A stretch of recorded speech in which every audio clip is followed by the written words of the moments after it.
Umva ko umuntu nyine ngo uzamuhindura mwaramaze kubana oya, kandi deja ikintu atakoze mbere ntabwo ashobora kugihindura ahubwo yaragutwaye. Icyo yagahinduye ni igihe abagabo banywa inzoga yanga kuba ari mu kabari ari kumwe n'abandi bagabo cyangwa ari kumwe n'abandi bantu ukahora umuhamagara, urataha ryari, byahiye, ngwino. Icyo gihe niba rero byanga, hari igihe ashobora gutaha gutonganya avuga se kuki umuhamagara buri kanya, kandi wenda hari n'igihe usanga ataguhamagara. Niba umugabo wawe ajya akunda kuguhamagara, hari n'ukuntu umugabo wenda ataha wenda yatarashye kare nk'uwo munsi, wenda ashaka nko kunywera mu rugo, ugatangira guhita umubwira aha ngo icyo ngukundira ngo wawizaniye, ugatangira nyine kumubwira amagambo atuma n'ubundi akubwira ngo iyo nkwereye ahandi ubu iyo mba nanywereye mu kabari ntawe ari kunsakuriza, ariko utangiye kunsakuriza ugahita utuma akubwira nabi kandi bitari ngombwa.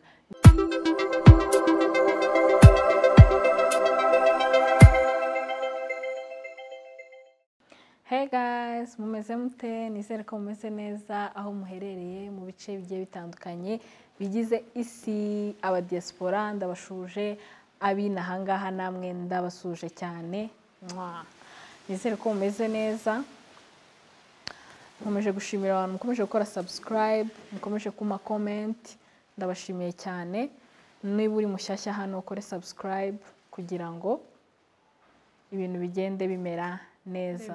So uyu munsi tugiye kwiganirira ku bintu byo mu rugo mbere, murabizi neza ko ariko tusigaye tubigenza.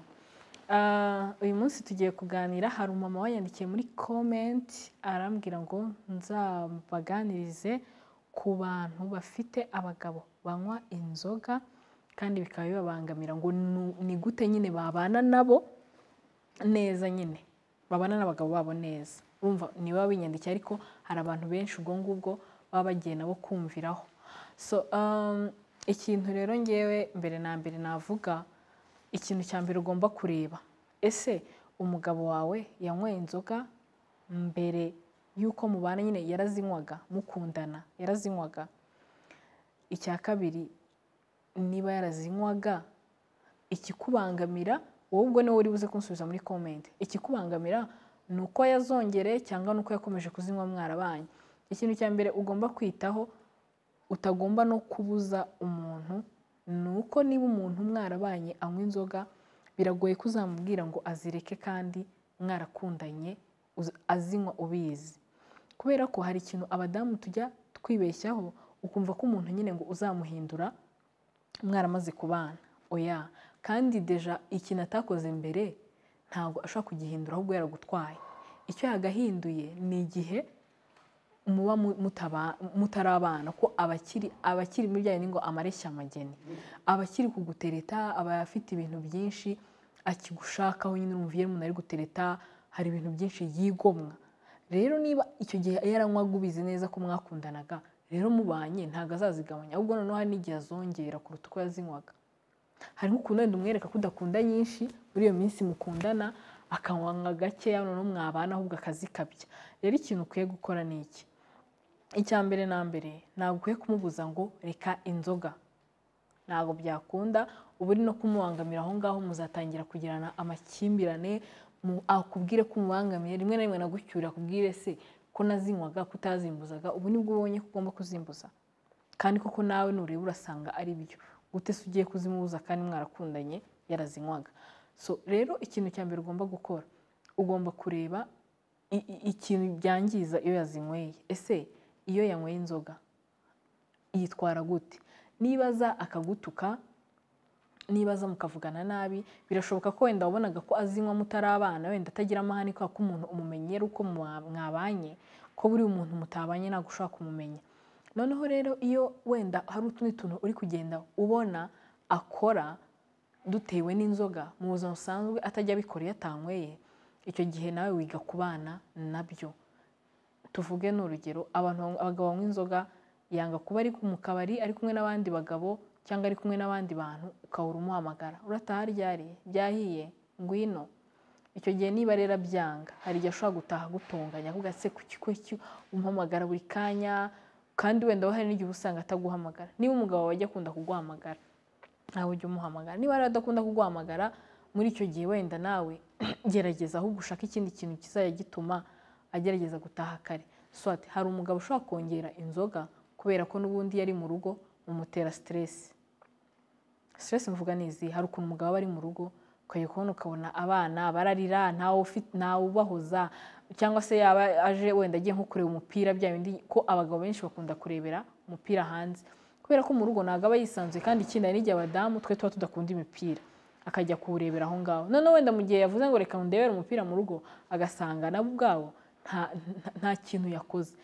Abana bose nta n'umwe waryamishije ku manywa ngo musange. Hari ababyeyi bazi ko ngo niba umugabo yiriwe mu rugo ngo abana ni ukwirirwa bari kumwe na papa wabo. Abana bagira igihe cyo kuba bari kumwe na papa wabo, bagira n'igihe cyo kuba bari mu cyumba baryamye cyangwa se bariye bafite uri kubitaho.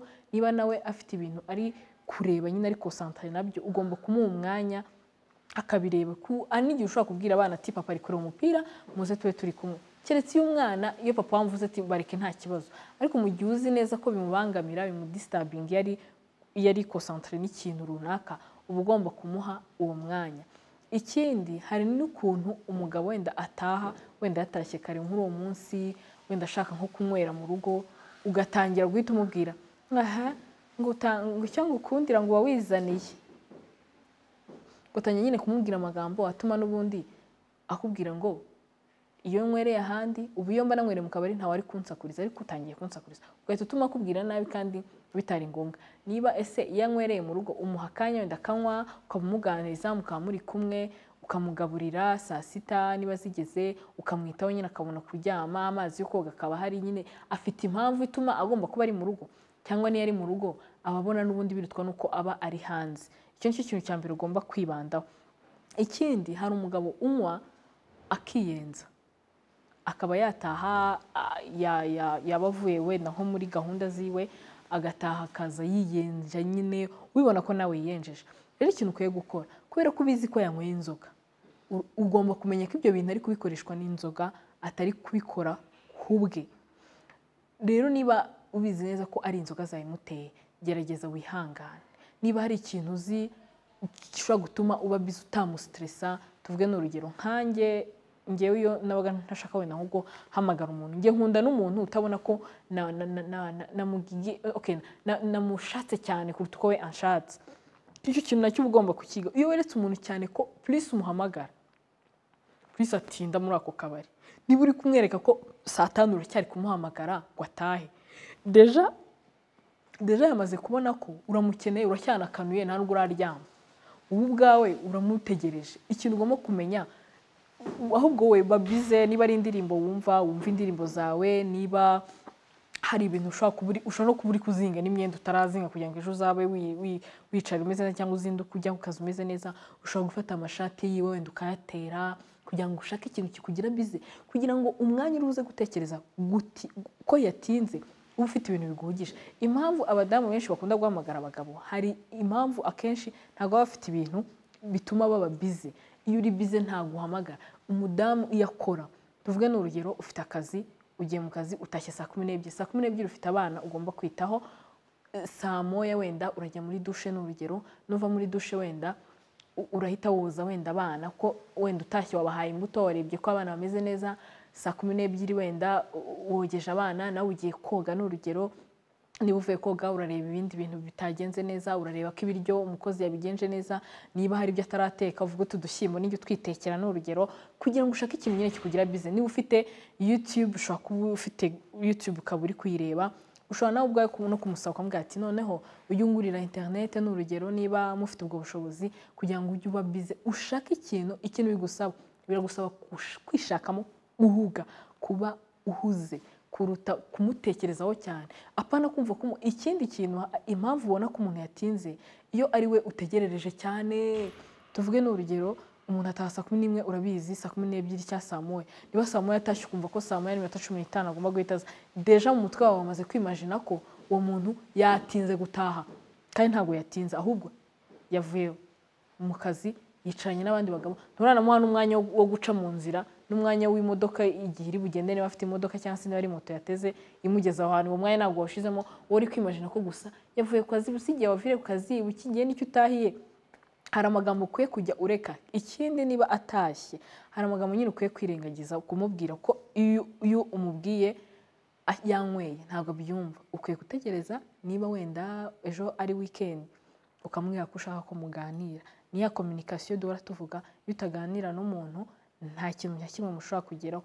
Iki kiganiro ndi serious cyane kubera ko bino ni ibintu abantu benshi bakunda gupfa, ugasanga abantu barwanye kubera iki mu buzima usanga ubona ari umugabo mwiza ntacyo akwima na kimwe, ariko nyine inzoga wowe atahugahita umubwira ngo none hari n'umugore uvuga amagambo mabi, wari uri gusangira n'inshoreke zawe, wari uri muri ibi n'ibi n'ibi.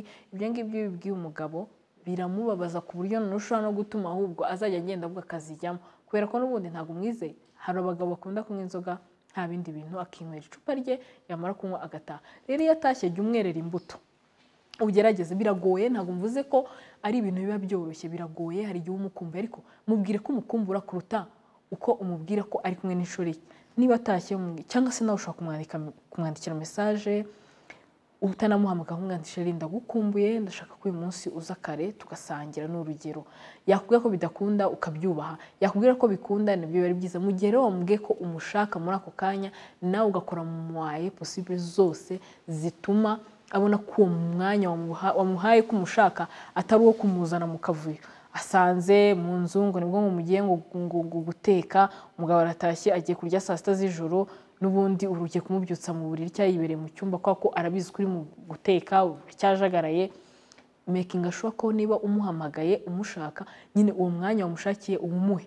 Apana kuza umubwira ngo mwewe ngibaze ko ngo ntarinzi kuri buhahita uhagera aka kanya. Numubwira ko cyangwa se umugabo niba atashye kare, abagore tujya tunyurwa. Umugabo utaha kare hari abamwanga, umugabo utawutinze hari abamwanga. Wowe ukunda iki? Twige nyine kunyurwa, tumenye ngo niba umuntu yampaye uburenganzira wenda tuvuge n'urya abadamu. Kandi ikindi ntago wemerewe kubwira umugabo ngo niba atashye ngo saa 8 ngo nawe gutahe saa 8 n'urugero.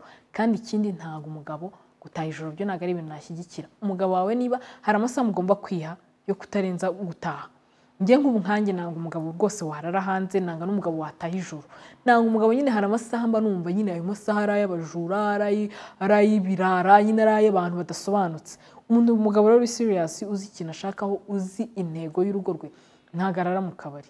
Rero tekereza neza, niba atararaga mu kabari mu myaka 3 ishize, nk'uwa kana akabasiga arara mu kabari, genzura neza urebe ko nta kantu wahinduye mu mibereho yanyu, mu buzima bwanyu mukimenyana. Kubera ko nuzajya wiha umwanya, ikintu kijya cyica abantu tujya dukunda kureba amakosa. Niyo mpamvu abantu batajya bakundana ugasanga bapfuye ibintu by'ubusa, cyangwa se nk'abakobwa muri rusange, abagore cyane cyane bakunda gupfa ibintu by'ubusa cyane. Kubera iki? Dukunda kureba ko umuntu yakugiriye nabi, ariko ntutekereze ku kintu byibuze yaba yaragukoreye cyiza. Ikintu cya mbere dusabwa mu rugo rwacu, mu ngo zacu ni iki? Ni ukubanza ukareba ukavuga ngo ese uyu mugabo niba yanyweye, ese mu rugo bimeze neza, nta kindi kibazo dufite. Niba gihari rero ntabwo uri buze kumwandikira message ngo mubwire ngo abadamu dufite ukuntu twandika message, ukandika nka message y'igitabo iva ku Mumena ikagera i Remera. Ku buryo n'umugabo ushaka kureba message umugore yamwandikiye agahita yihora kwisoma, ugahita wongera ugakomeza n'izindi. Rero abagabo bakunda kubwirwa kuruta kumwandikira ibintu, cyangwa se abagabo bameze nk'abana. N'umwana umubwiye nawe ako kanya arijya itarira, ariko wamuha akantu keza agaseka.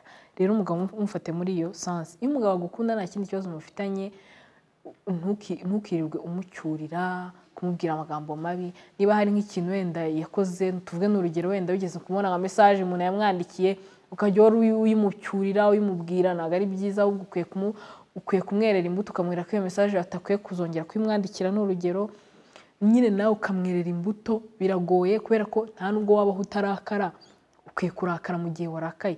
Ikindi nta nubwo ukwiye kumwereka ko nta kosa yakoze, oya, ukwiye kumwereka ikosa yakoze, ariko wimwereka iryo kosa yanyweye inzoga. Kuko nawe yanyweye inzoga agataha ukamubwira, akakubwira nawe ukamubwira. Hari nk'umugabo none ushobora no guhita afungura wenda nk'amasoro, akavuga ngo aya masoro se kuki ngo mama yarangaje n'urugero, kandi ubizi neza ko yapfundikiye. Gatubwira ngo ni wowe yapfunduye, ngo ariko nkawe n'urugero mubahaye. Ibyo ngibyo ntabwo mbizi ko binashoboka ko umuntu yaza agafungura isorori gutyo, cyangwa se wenda akaba yakubwira ngo kuki ngo abana ngo baryamye ngo atantegereje n'urugero, kandi ubizi neza ko amasaha yari yarenze. Rero ikintu ukwiye gukora, ukwiye kureba igihe ukwiye kumuganiriza. Nakubwira nawe ukamubwira, n'ahandi hazavamo ibintu ngo byango turwane, uramubwira nawe uramubwira ati uzibeshye. Tuvuge n'urugero, hari ukuntu nyine umuntu urumva ntabwo ushaka kuganiriza umuntu nyine ngo umubwire ngo uri gushwana n'umuntu ngo ibeshye unkubite, yagukubita.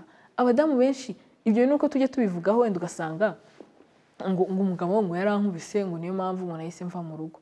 Ese yagukubise byagenze gute? Ese ntabwo ari wowe ujya utuma basa gukubita? Umugabo wageza wenda wicaye uri aho ngaho gusa akaza agahita agukubita. Ntabwo urega n'ababyeyi bacu kuba bararambye mu ngo zabo cyangwa se baradukuje twena tugera hano bakibana n'abagabo babo n'abapapa. Ntabwo ari uko abapapa ba kera bo noneho mana yanjye nibe natwe tuba twarasirimutse, hari ibintu umugabo atakubwira ngo upfe kubyumva gutyo. Abapapa ba kera bo bahohoteraga n'ababyeyi cyane, akaba yumva ko nta hantu akwiye kujya, akaba yumva ko nta burenganzira afite bwo gukora, akaba yumva iki. Ariko se kuki bagumanaga? Ni ukubera ko nta marayika ubaho. Ikintu cya mbere ugomba kumenya, nta marayika ubaho. Nkuko nawe ukosa ni nkuko nawe yakosa. Ikindi numureka ntabwo ariyo decision nziza uzabufashe, kubera ko ntabwo uzasanga marayika. Hari n'igihe bavuga ngo wanga urya igufa ugashaka uriguguna.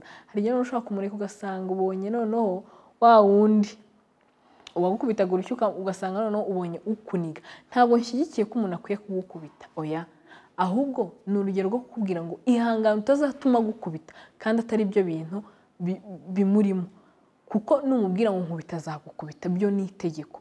Urumva, noneho gerageza wowe ubwawe urebe, ese inshingano zanjye mba nazikoze? Niba wazikoze umwicaze umuganiriza, umubwire ati se papa runaka ko gutya na gutya ukunda gutaha ijoro, kandi ngiye ko se ujya ubona ko ntataha ijoro, ubona ngiye se ntashye ijoro, nabura aho ntemberera, nabura se abansohokana, nabura iki, ariko impamvu ntabikora cyangwa se ntigana abandi bantu mbona hanze aha, nuko umpa urugo rwanjye agaciro, nuko nguha respect, nkubaha, nuko ngukunda, ukamubwira amagambo meza.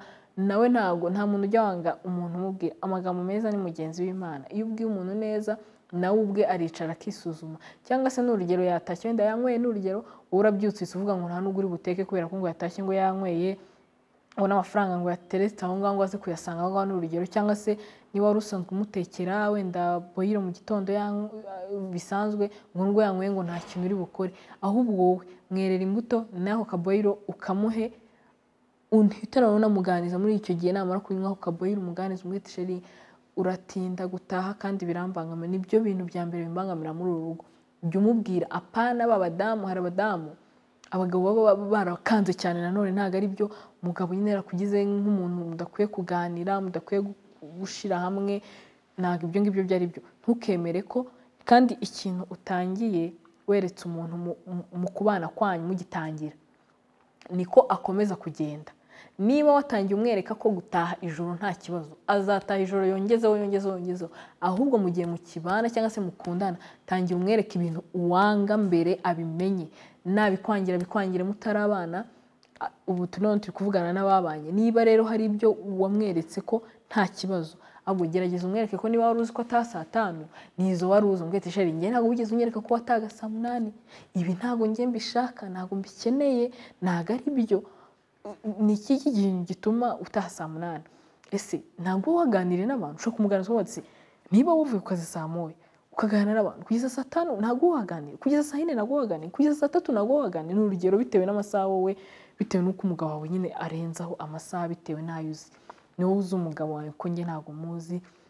Umuganiriza, umubwira uti ngewe ibintu birambangamira. Apana kuba yaza niba yarakaye wenda cyangwa warakaye ngo uhite wishiraho amakosa. Hari abadamu bajya bishiraho amakosa, agahita aza ngo basi mbabarira, ngo nanjye ngo mba nahubutse, ngo nakubwiye nawe ntabwo wahubutse, ahubwo nuko wabivuze mu buryo butari bwo. Wewe bimubwira mu buryo bwiza, nawe ubwe buri abantu tugira imitima nama, nawe ubwe azajya yicara yitekerezeho, avuge ngo ese ibi birakwiye ko nabikora. Umwereke urugero, umubwira uti ese iyo ugiye mu kabari buri munsi kuva kwa mbere kugeza ku wa 5, buri munsi barakugurira, unamwumvishe ko niba banakugurira ni ikibazo, niba banakugurira ahubwo se ntabwo bazagusuzugura. Abantu so barakugura buri munsi, ubimwumvishe ko nta umugabo ari igihe umunsi bamugurira ejo nawe akagura. ubimwumvisha umubwire ko ari ikibazo, umuhe nyine nawe details zimwumvisha ko adakwiye kuba ari hanze. Ikindi buriya hari nk'umugabo ugira inshuti mbi umva akagira nk'ikigare cya kindi cya rurangiza, ukwiye nabwo kumuganiriza ukamwereka ko abantu ari kumwe nawe atari yo level yiwe. Nk'ukuntu ufite umugabo ukabona abantu bose ni inshuti ze, buri wese umeze utya, ntabwo ari ukuvuga kwirata, ariko hari abantu ubona ko badakwiye kuba bari kumwe n'umugabo wawe, badakwiye kuba bagendana n'umugabo wawe, sibyo? Ukamuganiriza ukamubwira se bari abantu bakumariye iki? Tuvuge wenda n'urugero murakinana, none uriya mwana niba afite imyaka 20 cyangwa 19 uriya muratindana mu kabari akumariye iki? Ni umwana ufite inshingano, nta kintu na kimwe we kimugomba. Uriya n'umusore cyangwa niba waba nangana, uriya n'umusore kugisa gushuka we aracyatereta wenda aracyareba cyangwa afite ibindi bintu adashaka kugeraho. Wowe rero ufite urugo wararutangiye, bikumariye iki kuba watasara amasaha uri kumwe n'abasore? N'urugero ukwiye kumwereka n'urugero rwiza nk'uko nawe abona ko ufite ingero nziza, nk'uko nawe ukamubwira ati njye se ko ntagenda nawe ndana nakanaka n'aba ni ukuvuga ko se byananira, ahubwo ni ukubera ko hari nagiye mu zindi nshingano, mfite urugo ngomba kureberera, mfite abana ngomba kureberera, ntago rero nkwiye ngewe kwiyandarika cyangwa se kwitwara uko ntari, kuko abana niba biga ntago bari kukubona kuva kwa mbere kujya kwanga. Ukwiye kumubwira ko akwiye no kugira iminsi yo kunywa, ntago umuntu ukora akwiye guhera kwa mbere anywa kugeza muri weekend. Ukwiye kumuganiriza ukamubwira ati sheri ntago ushobora byibuze no kugeza nko kwa gatandatu, wenda ukajya unywa kwa gatandatu no ku cyumweru, n'urugero ukamuha urugero bitewe n'ibyawe. Ikindi mu gihe umugabo yiriwe mu rugo ushobora gufata uwo munsi ukawamugurira inzoga anywa, ukayimugurira niba uzi kwanywa, ukayimugura ukamubwira ati sheri uyu munsi nakuguriye kano kayoga dusangire ukanywe ubirirwe umeze neza. Arishima, ahita abona ko nawe ubwawe urashaka ko yishima. Wenda icupa ryaba ari cyo kintu kimushimisha nkuko nawe unywa fanta ikagushimisha, cyangwa nawe hari n'igihe uyinywa, ariko ntabwo umugore akwiye kunywa nkuko umugabo anywa. Niba unayinywa ukwiye kugira utuyoga unywa, ntabwo ukwiye nyine kwicara ngo wakubise ngo za mubimba ngo 8 ngo ntabwo ibyo ngiye nabishyigikira. Ukwiye nyine kugira utuntu nawe ubizi neza ko tutatuma wandavura cyangwa useba mu rugo. Hari nk'abantu usanga nk'umugore n'umugabo bose banywa ugasanga barwanye, bakubitanye, inzugi bazihonze, abana bari kubyumva. Ukwiye nawe kureba ko ufite abana, kandi abana bacu nibo bantu batuma tugira ibyo duhindura. Udafite umwana cyangwa se udafite umubyeyi, njye najyaga mvuga ngo ntafite umubyeyi numvaga ntago ntakwiye gukora ubukwe ko nta mpamvu yabyo, wenda nayo kujya muri civile gusa, ariko byibuze ari ukuntu wiha urugero ukavuga ati niba mfite ababyeyi ndaharanira kuzabambika papa wanjye ingofero, mama wanjye mwambike urugori. Ariko hari igihe uvuga uti niba ntawe mfite se ni civile n'ubundi n'abandi ntacyo bamariye. Rero n'abana bawe bari mu bantu batuma ugira ibintu uhindura, bari mu bantu bituma tugira ibintu duhindura. Nese uyoboye kujya muri boîte nawe ukanywa ukageza mu gitondo, ariko hari igihe uravuga ati umwana wanjye ari gukura. Nk'ubu nkanjye akana kanjye gakuru gasigaye kareba ibiganiro byanjye karambwiye ngo nigakura ngo kazaba nkanjye. Ubuse namara abana bacu hari igihe baturebereraho, namara se kubona ibintu ukora akabona nyine ariyo nzira zacamo, navuga ati mama wanjye arasinda, nanjye ninkura nzaba nkawe, n'ukujya nsinda koko kakahava. Uri kubyumva? Nicyo kintu ugomba gutekereza. Rero n'umugabo wawe rero ukwiye kumuganiriza ukamubwira amakosa yakoze. Ntabwo umugore mu rugo ari gukora amakosa wenyine, hari n'igihe umugore noneho. Ikindi abadamu nyine ntago ari ukuntu abadamu bibombarika cyane bakitwararika cyane, ntabwire umugabo ikintu yakoze amutinya. Ntabwo ukwiye kuba utinya umuntu mubana muryamana murarana, ibyo ni ikosa rya mbere.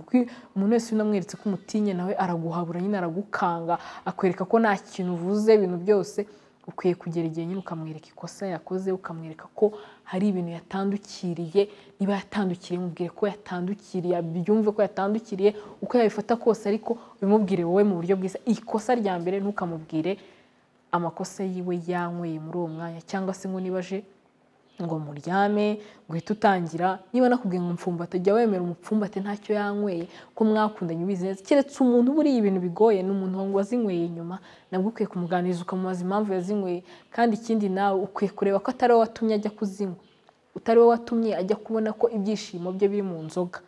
Nicyo kintu cya mbere ukwiye kureba. Banza wirebeho, nubona wowe umeze neza, hanyuma ubone kujajinga mugenzi wawe. Nicyo kintu abantu tutajya tumenya. So rero nizere ko nshubije umuntu wanyandikiye muri comment ambaza kuri ubwo busobanuro, cyese niba hari ikindi kintu wenda yumva atasobanukiwe yazambwira, ariko ngiyewe ku giti cyanjye mu bushobozi nzi nyine uburyo nabisobanuramo nuko nguko tukwiye kwitwara. Umugeze gutanga urugero avuga ngo niba umuntu aje washaka kukubwira nawe ngo jya ujundikanywa amazi, nyine nawe ujye umera nk'umuntu ujunditse, wihangane, ushaka ikintu nyine gituma udasubiza umuntu muri uwo mwanya, hanyuma nyuma noneho nibucya umusabe umubwire uti ndashaka ko tuganira. Nabwo nubona ashaka kujya ku kazi yihuta, umubwire uti ku mugoroba ndashaka ko tuza kuganira, ibintu bigende neza, ubundi ingo zacu dukomeze tuzubake, kubera ko n'ubundi kuzisenya ubundi baravuga ngo usenyurwe bamutiza umuhoro. Nuganiriza umuntu umubwira ko ushaka kuruvamo, nawe azakubwira ati gira vuba ihute, ahubwo wowe banza urebe ibijyanye nawe, ibikunezeza,